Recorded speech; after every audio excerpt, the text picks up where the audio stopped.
무슨 일이든지 성장의 과정에는 자만이라고 하는 함정이 있는 것 같습니다.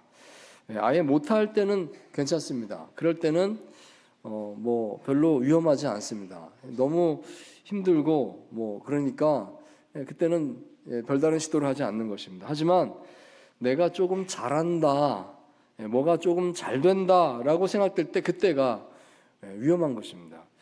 한때 저는 자전거 타기를 좋아했었습니다. 지금은 그렇지 않습니다만은 대학 다닐 때부터 취미로 자전거 타기를 했는데 제가 외국에서 이민 생활할 때는 거의 매일 자전거를 탔던 것 같습니다. 제가 타는 자전거는 그 바퀴가 얇은 그 로드바이크 그런 게 아니라 좀 바퀴가 좀 두꺼운 그 마운틴 바이크 이런 걸 이제 주로 많이 탔었는데요.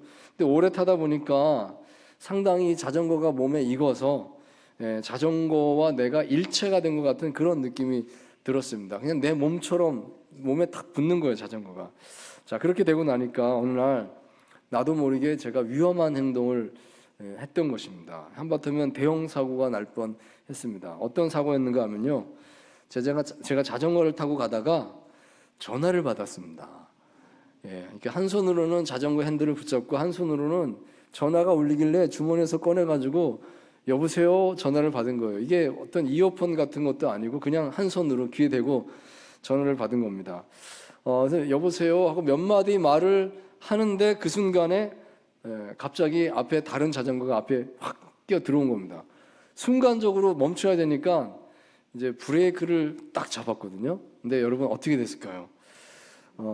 제가 잡은 그 브레이크가 앞바퀴 브레이크였던 것이죠. 자전거가 앞바퀴 뒷바퀴 브레이크가 따로 있는데 제가 앞바퀴만 브레이크를 딱 강하게 잡았습니다. 그러니까 어떻게 됐냐면 뒷바퀴가 붕 뜨더라고요. 그래가지고 자전거가 그대로 날아가서 거꾸로 첫 바퀴는 이제 이런 사고를 당했습니다.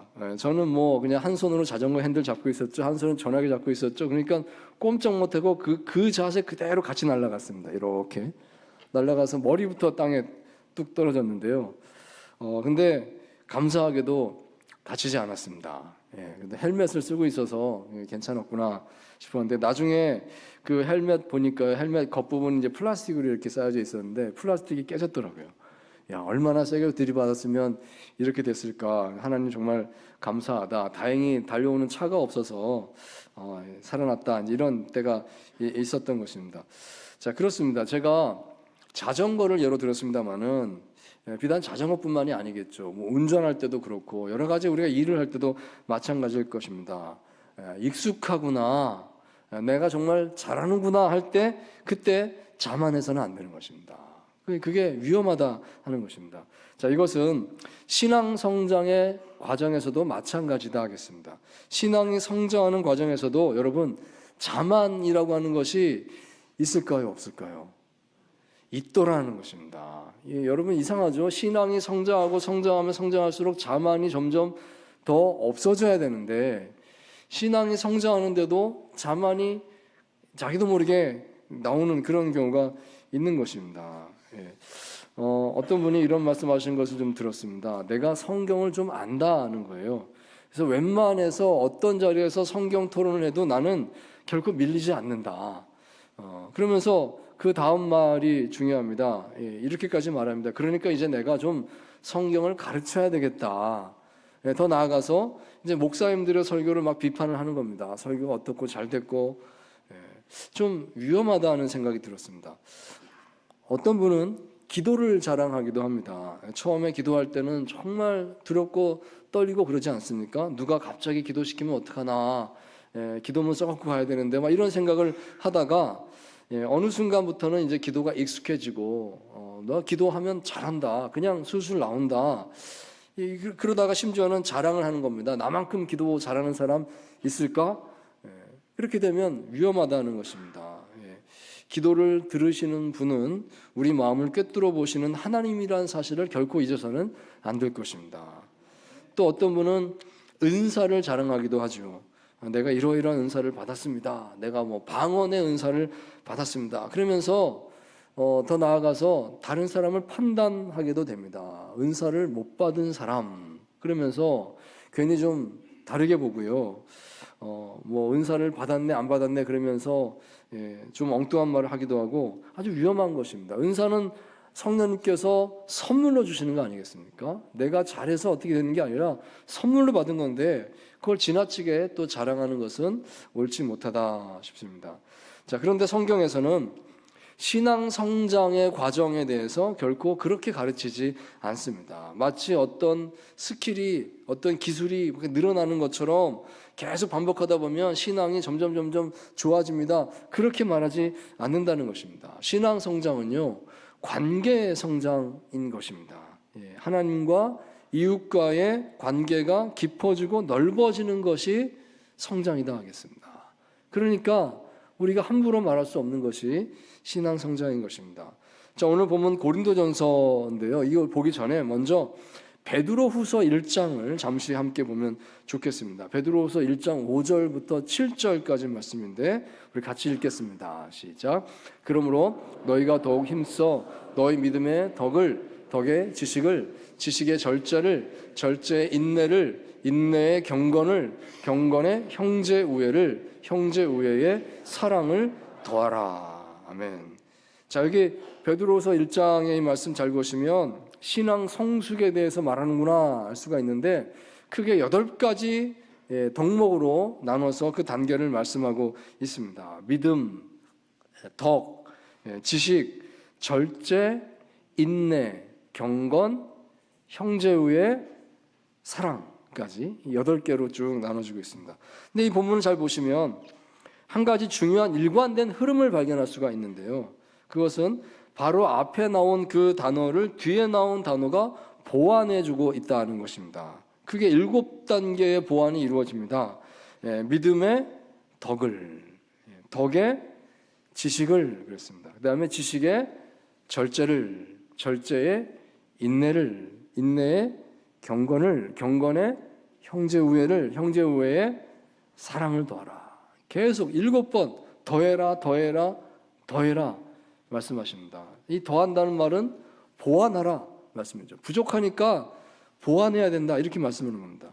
자, 이게 뭔가 하면 신앙 성장의 과정이 이렇다 하는 것입니다. 자, 무슨 말인가 하면 신앙 성장이라는 것은 어느 한 가지를 계속 잘하게 돼서 되는 것이 그런 것이 아니라 계속해서 또 다른 것을 보완해야 되고 또 다른 것을 보완해야 이렇게 나가는 과정이다 하는 것입니다. 그러니까 믿음이 좋다 그러면 믿음만 계속 좋아서는 안 된다는 것입니다. 아, 믿음이 좋으면 되겠구나. 그걸로 부족해요. 여전히 믿음이 좋을수록 또 마음속에 아, 내가 부족하구나. 뭐가 부족한가? 아, 덕이 부족하구나. 덕의 영역을 보니까 밑바닥인 거예요. 밑바닥. 아, 다시 시작해야 되는구나.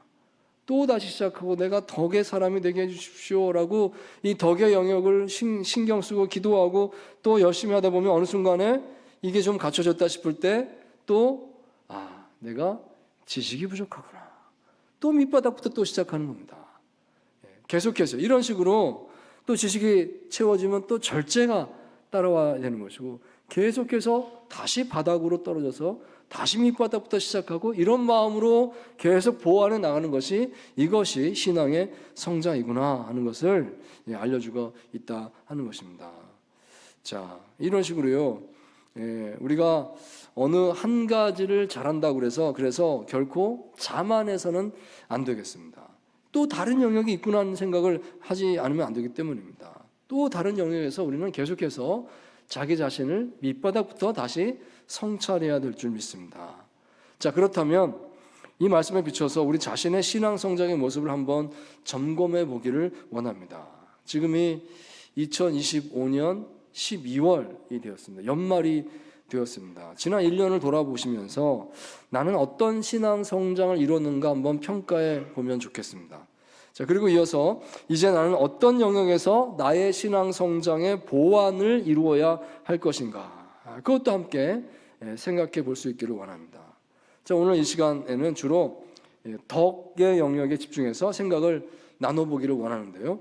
신약 성경에 있는 2가지 이 덕을 표현하는 대표적인 구절들을 보면서 그 뜻을 함께 찾아보고자 하는 것입니다. 우리는 어떻게 덕을 세우는 사람이 될 수가 있을까요? 자, 첫째로 하나님의 성품이 나의 삶의 최선이 되게 하십시오. 하나님의 성품이 나의 삶의 최선이 되게 하십시오. 자, 먼저 베드로후서 1장을 다시 함께 보도록 하겠습니다. 1장 5절 말씀인데 같이 함께 다시 읽습니다. 시작. 그러므로 너희가 더욱 힘써 너희 믿음의 덕의 지식을. 아멘. 자, 여러분 여기 덕이라고 하는 단어에 집중해서 좀 묵상을 나누고자 합니다. 믿음의 덕을 그랬거든요. 덕이 무엇일까? 이 덕이라고 하는 말을 헬라어 원어로 찾아보니까 아레테라고 하는 말로 되어 있습니다. 영어 성경에 번역된 걸 보니까 virtue 또는 goodness라고 되어 있습니다. 미덕 또는 선 이렇게 말하겠습니다. 이게 덕이다 이렇게 되어 있는 것입니다. 이 아레테라고 하는 말은 고대 그리스 철학에서 최상의 탁월성을 의미하는 말이었다고 합니다.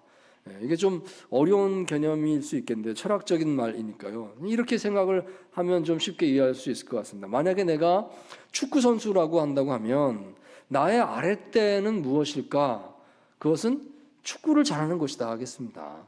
왜냐하면 내가 축구 선수니까 축구 선수로서의 최상이다 하면 그건 축구를 잘하는 것이겠죠. 그게 바로 그의 아랫대입니다. 만약에 내가 화가라고 하면 그러면 뭘까요? 그림을 잘 그리는 것이 나의 아랫대다 말할 수 있겠습니다. 내가 가수라고 하면 노래를 잘하는 것이 나의 아랫대입니다. 이렇게 말하겠죠. 자, 그런데 이것이 이제 직업적인 영역에서 이렇게 말했습니다만은 단지 직업적인 영역에서만이 아니라 나의 모든 전 존재에 있어서 이 나라고 하는 존재가 가질 수 있는 최상의 상태, 그 탁월함, 그것을 아랫대라고 부른다는 것입니다. 그것을 바라봐야 되겠다 이렇게 말을 하는 것입니다. 자, 그런데 이것을 우리 신앙의 영역에서 표현을 해보자는 것입니다. 신앙의 영역에서 아랫대라고 하면 이건 뭘까? 이렇게 말할 수 있겠습니다. 그것은 하나님의 성품이 온전히 이루어지는 삶입니다. 말할 수 있겠습니다. 인간은 어떤 존재인가? 하나님의 형상대로 지음받은 존재입니다. 이 하나님의 형상이다, 이것은 곧 하나님의 성품을 가리킵니다. 하나님은 영이시지 않습니까? 우리가 형상을 가늠할 수가 없어요. 그런데 하나님의 형상이라 그랬으면 뭘까요? 하나님의 내적인 형상인 것이죠. 이것은 하나님의 성품입니다. 우리가 하나님의 형상대로 지음받았다는 것은 하나님의 성품을 받았다는 뜻이 되겠습니다. 자, 그런데 우리가 인간이 죄인 되었을 때에 이 하나님의 성품이 훼손되었습니다.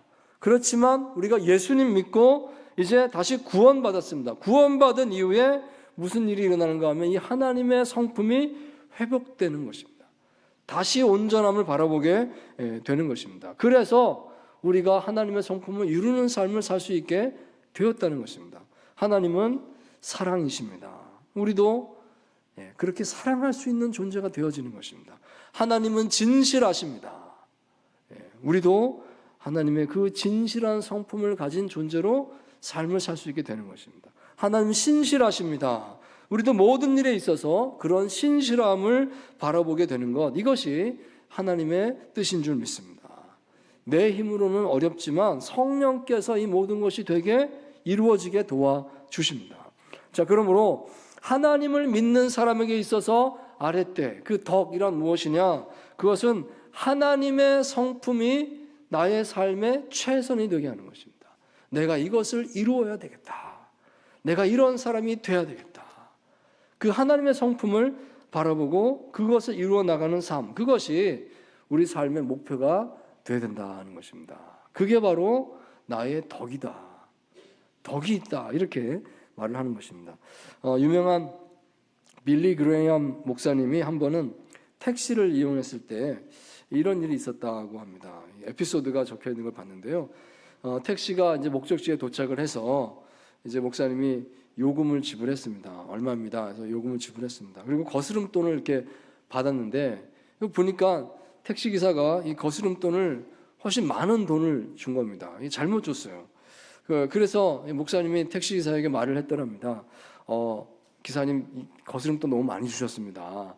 계산이 잘못된 것 같습니다. 그러면서 이제 계산을 다시 해서 이 거스름돈을 기사에게 이렇게 돌려 주시게 되었더랍니다. 자, 그런데 그때 택시 기사가 이렇게 말을 하더랍니다. 돈을 받으면서 목사님 죄송합니다만 제가 당신의 신앙이 진실한지 한번 확인해 보고 싶었습니다. 그러더랍니다. 이게 놀라운 일이. 사랑하는 성도 여러분, 우리가 세상 가운데서 그렇게 읽혀지고 있다는 것을 늘 생각할 수 있게 되기를 바랍니다. 참으로 우리가 진실한 믿음을 가지고 있다고 하면 그 믿음은 반드시 하나님의 온전한 성품을 드러내는 삶으로 나타내야 하겠습니다.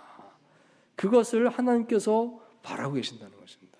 우리가 그것을 이루는 삶을 마땅히 바라보고 그렇게 이루어 나가야 될 줄 믿습니다. 하나님의 성품이 나의 삶의 최선이 되게 하시기 바랍니다. 자, 두 번째로 또 덕을 세우기 위해서 우리는 자신의 유익을 내려놓을 수 있어야 합니다. 자신의 유익을 내려놓을 수 있어야 됩니다. 자, 고린도전서 말씀 봅니다. 10장 23절 24절 말씀 우리 함께 다시 같이 읽겠습니다. 시작. 모든 것이 가하나 모든 것이 유익한 것은 아니요 모든 것이 가하나 모든 것이 덕을 세우는 것은 아니니 누구든지 자기의 유익을 구하지 말고 남의 유익을 구하라. 아멘. 자, 여기 23절에 덕을 세우는 것에 대해서 말한 이 부분을 좀 유심히 보시기 바랍니다. 모든 것이 가하나 모든 것이 유익한 것이 아니다 그럽니다. 모든 것이 가하나 모든 것이 덕을 세우는 것이 아니다.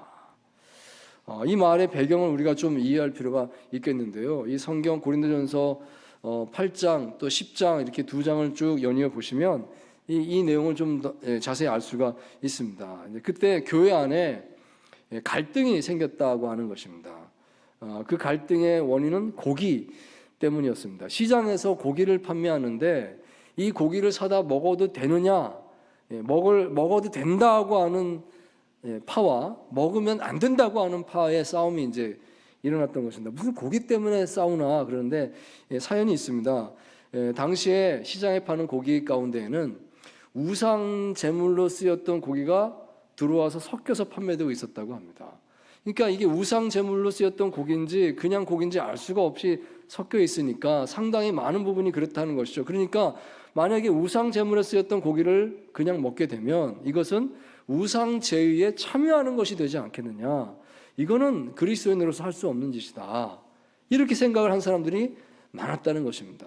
그러니까 차라리 고기를 먹지 않는 것이 맞다라고 사람들이 이렇게 말을 했다는 것인데, 자, 그런데 또 그런 반면에 어떤 사람들은 소위 믿음이 좋다는 사람들은 이렇게 생각했던 것입니다. 모든 것이 다 하나님께서 주신 것인데, 하나님께 주신 음식인데 우리가 그냥 뭐 어떻게 됐든지 간에 과정이 어떻든지 간에 감사합니다 기도하고 먹으면 그러면 괜찮은 거 아니냐. 우리는 믿음으로 받을 수 있어야 된다. 또 이렇게 말씀한 분이 있었다 하는 것이죠. 자, 그래서 이게 의견이 좁혀지지 않게 되니까 이런 어려움에 대해서 이제 사도 바울이 답을 한 내용이 고린도전서 8장, 10장 이 두 장에 걸쳐서 답이 이렇게 나오고 있는 것입니다. 짧게 요약하자면 이렇습니다. 두 입장이 다 맞다라고 말한 겁니다. 이건 이거대로 맞습니다. 그건 그거대로 일리가 있습니다. 우상 제물 먹는 거 우상 숭배 맞습니다. 그러면 안 됩니다. 그래도 또 하나님 주신 건데 먹어도 되죠. 그것도 맞습니다. 이렇게 말을 하는 겁니다. 그러면 이게 도대체 어떻게 되는 건가요? 바울이 여기다 중요한 거 한 가지를 덧붙여서 얘기하는 겁니다. 이게 뭔가 하면 믿음이 더 강한 사람들은 연약한 사람들을 위해서 참을 줄 알아야 됩니다. 이렇게 말을 했다는 것입니다. 그러니까 이 믿음이 강한 사람들은 우상 제물에 쓰였던 그 고기를 먹는데 문제가 없었다는 것입니다. 이건 뭐 하나님께 감사하고 먹으면 되지. 자, 그렇지만 그 모습을 보는 믿음이 약한 사람들은 어떤 영향을 받겠는가를 생각하십시오. 그 가운데서 어떤 사람들은 잘 모르고 우상 제물도 먹어도 되는구나. 교회 다니면서도 우상도 섬겨도 되는구나. 이렇게 되는 사람 없을까요? 그런 사람이 한 명이라도 생긴다면 당신이 책임지겠습니까? 그 생각을 한다면은 참는 게 맞습니다. 차라리 고기를 안 먹는 게 맞습니다. 이렇게 말을 했다는 것입니다. 여기 23절에 모든 것이 가하나 이렇게 말을 하거든요. 이 모든 것이 가하다라고 말하는 것은 사도 바울도 이 고기 먹는 것을 인정했다는 뜻입니다. 가하다, 괜찮다, 나도 안다 이렇게 말한 겁니다. 하지만 다 유익한 건 아니다. 무슨 뜻이겠습니까? 참을 때도 있어야 된다는 것입니다. 모든 것이 다 괜찮다. 그렇지만 덕을 세울 때도 있어야 된다. 이렇게 말씀을 했다는 것입니다. 자, 여기서 이 덕을 세운다는 이 말은 오이코도메오라는 말인데, 풀어서 말하자면 집을 세운다 이런 뜻입니다. 집을 세운다는 것을 덕을 세운다 이렇게 풀어서 말을 하고 있습니다. 이 집이라고 하는 게 뭘까? 하나님의 집입니다. 즉 교회를 가리키고 있습니다. 교회를 세울 줄 알아야 된다. 그게 덕이다. 같은 말로 쓰이고 있는 것입니다. 여러분, 이 원리가 우리의 삶의 현장에, 우리의 이 교회 신앙생활 가운데 여러 가지로 적용됨을 한번 생각해 볼 수 있게 되기를 바랍니다. 분명히 괜찮은 것입니다. 이거 옳은 것입니다. 하나님 앞에서 떳떳한 것입니다. 틀리지 않았어요. 뭐라 그러지 않아요. 그런데 그럼에도 불구하고 내가 참아야 되는 것이 있습니다. 하지 말아야 되는 게 있습니다. 그게 덕이다 하는 것입니다. 그 덕을 좀 생각해라. 교회 공동체를, 어떤 약한 사람들을 세워주기 위해서 때로는 그것 때문에 내가 좀 손해를 봐야 될 수도 있습니다. 아니 마땅한 건데 이 마땅한 걸 왜 못하게 해요? 때문에 내가 손해를 볼 수도 있어요. 그래도 전체를 위해서 그냥 손해볼 줄 알아야 된다. 이게 덕이다. 사도 바울이 이것을 말씀을 해주고 있는 것입니다. 여러분 신앙생활하는 가운데서 혹시 이런 경험이 있으신가요? 그 모든 잃어버린 것들에 대해서 하나님께서 아시는 줄 믿습니다. 몽골을 거쳐서 지금 인도네시아를 섬기고 계신다고 하더라고요. 이용규 선교사님, 이분이 쓰신 내려놓음이라고 하는 유명한 책이 있습니다. 이 책에 이런 에피소드가 나온 것을 봤습니다. 그 챕터의 제목이 속을지언정 싸우지 않겠다 이렇게 적혀 있었는데요. 아마 선교사님들의 삶은 대부분 그와 비슷할 것입니다. 이 지원받은 선교비가 있는데 이 선교비는 늘 제한적인 것입니다. 이 안에서 이걸로 생활비도 해야 되면서 또 쪽에서 사역비도 해야 되는 거예요. 어떤 일을 벌이면 또 이걸로 또 사역을 해야 되는 것이에요. 그러니까 언제나 이 아껴 써야 된다는 게 이 몸에 배어 있는 것이죠. 더군다나 이것은 성도들이 헌금을 해서 보내준 것이니 얼마나 귀합니까? 그런 마음이 늘 있었다는 것입니다. 자, 그런데 하루는 선교사님이 택시를 타고 이제 장에 갔다가 오게 됐는데 택시에서 내리면서 택시비를 지불했는데 택시 운전사가 비싼 값을 부르더라는 것이었습니다. 보통 그 거리는 한 400원 내지 500원이면 되었는데 그날 그 택시 운전사가 800원을 달라고 했던 것입니다. 그래서 그 선교사님이 이렇게 했습니다. 한 600원을 드리면서 이 정도면 충분한 것 같습니다. 이렇게 말을 했다는 겁니다. 자, 그랬더니 그 운전사가 받아들이지 못하는 겁니다. 기름값이 올랐는데 200원 더 주시라고 막 이렇게 얘기하니까 안 된다고. 그러다가 이제 좀 서로 좀 언짢게 됐어요. 이게 택시 운전사가 택시에서 내려서 이게 좀 노려보더랍니다. 근데 선교사님도 지지 않고 그대로 노려봤습니다. 그랬더니 결국은 택시 운전사가 포기하더니 그냥 가버렸습니다. 자, 그런데 이 선교사님 고백이 그렇습니다. 그렇게 택시 운전사를 보내고 나니까 마음이 무거웠다라고 그렇게 고백을 합니다. 지금 내 손에 있는 돈이 하나도 내 돈은 아니지 않나. 하나님께서 그때 필요한 때마다 채워주셔서 그것으로서 하나님 일하라고 이렇게 맡겨주신 돈을 내가 사용하고 있는 것 뿐인데 왜 나는 마치 내 것을 빼앗기는 것처럼 그렇게 생각을 했을까? 후회가 되더랍니다. 그래서 그때부터 한 가지 결심을 했는데 뭔가 하면 현지인과 혹시 금전 거래를 하게 된다고 하면 속는 것처럼 느껴져도 그냥 다 믿어주자. 달라는 대로 다 주자. 그렇게 결심을 했고 지금까지 그렇게 실천을 하고 있습니다. 이렇게 적힌 것을 봤습니다. 그 챕터의 제목이 속을지언정 싸우지 않겠다. 이런 결심을 했다는 것입니다. 여러분 바로 이런 것이다 하겠습니다. 더 큰 선을 위해서 나의 유익을 내려놓는 겁니다. 그거 내가 옳은 거 맞아요. 내가 틀리지 않았습니다. 하지만 내가 옳지만서도 내려놓는 겁니다. 내가 양보해주고 내가 손해보는 겁니다. 그 한 영혼을 위해서, 더 큰 하나님의 뜻이 이루어지기 위해서 내가 참는다는 것입니다. 여러분, 이게 바로 덕이다 하겠습니다. 덕이 있는 사람이 되어야 하겠습니다. 사실 우리 삶에는 이런 비슷한 선택의 상황이 아마 많이 있을 것입니다. 그럴 때 여러분 명심하십시오. 그것은 결코 손해가 아닌 것입니다. 하나님의 눈으로 보면 손해가 아닙니다. 왜냐하면 하나님께서 알고 계시기 때문입니다. 아시는 하나님께서 하나님의 방법으로 반드시 채워주실 줄 믿습니다. 이용규 선교사님 이 같은 책에 실린 다른 이야기가 또 있는데 이런 예화가 있습니다. 주일 아침에 이제 막 예배를 시작하려고 하는데 그때 현지인 자매 한 명이 땀을 뻘뻘 흘리면서 예배당에 들어왔습니다. 얘기를 잠깐 들어보니까 그날 아침에 소를 잃어버렸다는 것입니다. 그래서 소를 찾으려고 여기저기 막 다녔지만 결국 소는 못 찾고 시계를 보니까 예배 시간이 다 돼서 일단 소를 버려두고 무조건 예배당으로 달려왔다 하는 것이었습니다. 즉 소를 잃어버린다 할지라도 하나님께 예배드리는 게 더 중요합니다. 그래서 그 마음으로 예배당에 왔다는 것입니다. 자, 그래서 칭찬을 하고 잘 왔다고 반겨주고 그래서 함께 예배를 드렸는데요. 그 예배 시간 중간에 이제 기도 시간이 있어서 그 기도를 했다고 합니다. 이 자매가 꼭 소를 찾게 해달라고. 다 같이 부르짖어서 이 자매가 꼭 소를 찾게 해달라고 그렇게 다들 함께 기도를 했답니다. 자, 그런데 그 예배를 마쳤을 때에 밖에서 소 울음소리가 들더랍니다. 나가보니까 그 잃어버렸던 소가 예배당으로 온 겁니다. 집으로도 간 것도 아니고 예배당으로 소가 와 있더라. 그런 고백을 하는 걸 봤습니다. 즉 하나님께서 알고 계시더라는 것입니다.